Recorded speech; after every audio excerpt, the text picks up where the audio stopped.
இன்றைக்கி என்ன சமையல் பார்க்கலாம் வாங்க. இன்றைக்கி சமைச்சதே ஒரு பெரிய கதை. எதையாவது சமைக்கலாம் பார்த்தா இன்றைக்கி கௌரி வரதுக்கு லேட் ஆகிடுச்சு. கௌரிக்கிட்ட நேற்று தக்காளி தீனி வச்சு வாங்கிட்டு வான்னு சொன்னேன். அதை வாங்கிட்டு வர்றதுக்கும் லேட் ஆகிடுச்சா வர்றதுக்கே. தக்காளி இல்லாமல் என்ன சமைக்கிறது யோசிச்சா இவரும் வேறு வெளியில் போயிட்டார். அதனால் என்ன பண்ணுறதுனே தெரியல எனக்கு. யோசிச்சு பார்த்தேன். தேங்காய் சாதம் செய்யலான்னாலும் தேங்காய் திருகி வச்ச தேங்காய் வந்து ரொம்ப முத்தல் காயை திருகி வச்சாச்சா, அதனால் கொஞ்சம் டேஸ்ட் கம்மியாக தான் இருக்கும்னு தோணுச்சு. இருந்தாலும் பரவாயில்லை. அதனால் கடைசியில் தேங்காய் சாதத்துக்கு கூடவே பார்த்திங்கன்னா கொஞ்சமாக புளியோதரை மிக்ஸ் இருந்தது.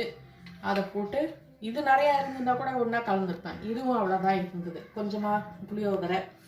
இதுக்கு தொட்டுக்க பார்த்திங்கன்னா 3 முட்டை இருந்தது வீட்டில். அதை போட்டு மசாலா ஆம்லெட்டில் தக்காளி இருக்குதுன்னு பார்க்காதீங்க.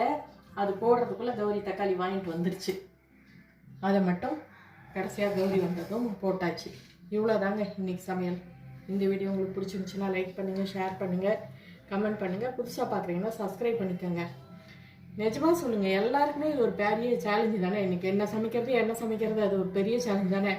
நைட்லேருந்தே யோசிச்சு வச்சுருக்கோம் அடுத்த நாள் ஏதாவது சமைக்கலாம்னு சொல்லிட்டு. திடீர்னு பார்த்தா அந்த நேலுக்கு ஏதாவது ஒன்று மாறி போயிடும்.